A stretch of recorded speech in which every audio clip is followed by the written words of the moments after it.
Turkey is the global hotspot for hair transplants, but many people don't realize that Colombia could offer a better deal. Over the years, I've guided clients on their hair restoration journeys. I've seen firsthand how Colombia outperforms Turkey when it comes to a personalized procedure, better recovery, and more skilled surgeons. Hi, I'm Greg Maselli. I'm one of the co-founders of Encore Bogotá. If you want to see why Colombia might be the best destination for your hair transplant, please check out my playlist below. What hair transplant techniques are used in each country? So globally, you're not going to see really anything different. There's FUE and FUT. On the FUT, we don't perform this, and it is the right choice for a small percentage of clients, but the overwhelming majority of patients that come through are perfectly fit for the FUE. And within FUE, there are different tools that will affect your result. The sharper the blade, the smaller the incision, the smaller and less scarring you're going to get, and the better the end result. We're using sapphire tools, Trivellini machines. We're using the latest technology and state-of-the-art to make sure that your procedure is everything that you expect it to be. How much do hair transplants cost between Colombia and Turkey? Once you leave the United States, pricing is sort of all over the map. Consistently, let's say it's between $3,000 and $7,000. On $3,000 side, or the lower price point, be careful what you get.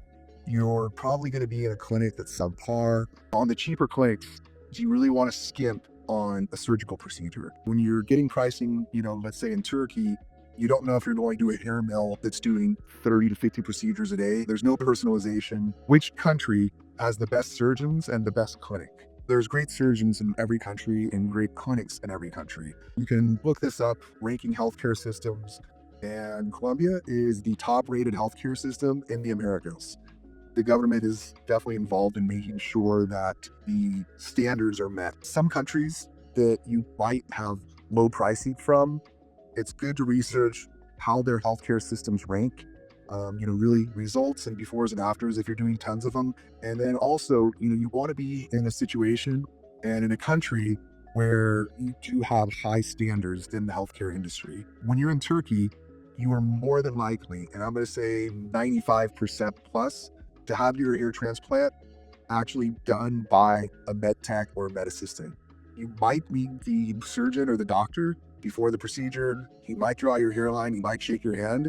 Once you leave that consult and you go into the procedure, you will be handled the rest of the time with a team of techs and assistants. You're not going to have the expert training on a plastic surgeon actually in the room doing your procedure, which for us, that is probably the most important part. Your result is going to be a byproduct of who did it.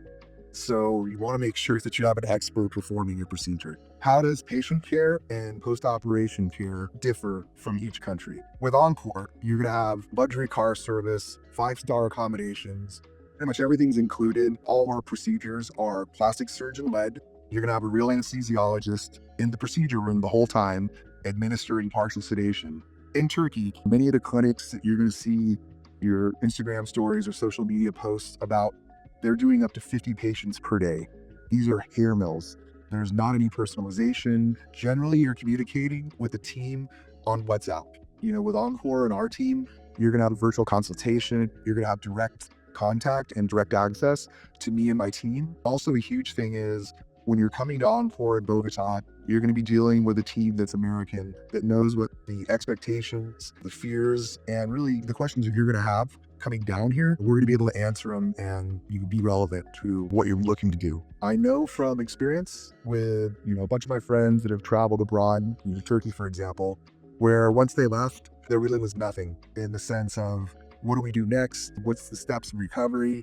How do I help? With Encore, we're there for the whole journey. And, we try to make sure that we do the best we can to answer all your questions in a very timely manner. Which country is more accessible for international travelers?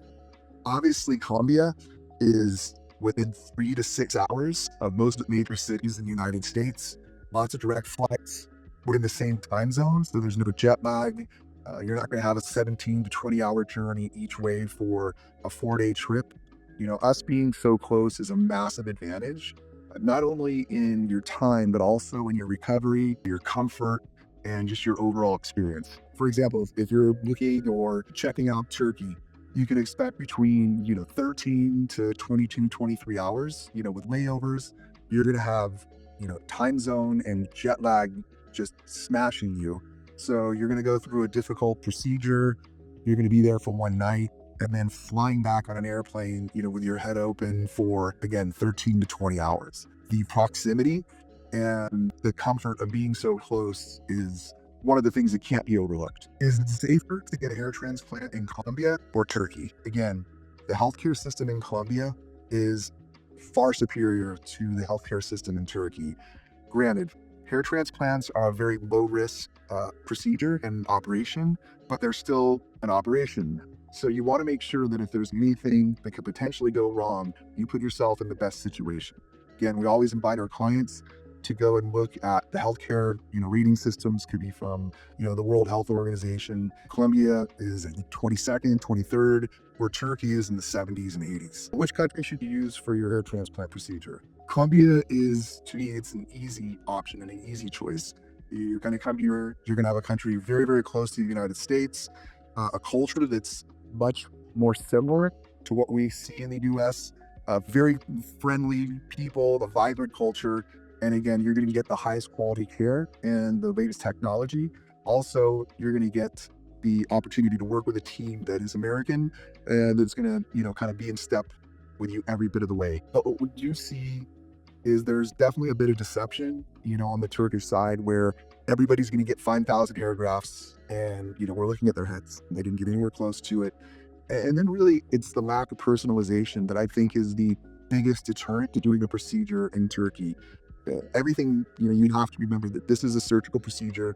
It affects your looks, your appearance, not just for a little while, but for the rest of your life. You want to go somewhere that is taking your input and really, who you are into the equation. Everybody shouldn't have the same hairline. We've had a few clients that did their first procedures in Turkey. Again, it's just, you're a number. You're in and out. You're going to feel like you weren't even a part of the process.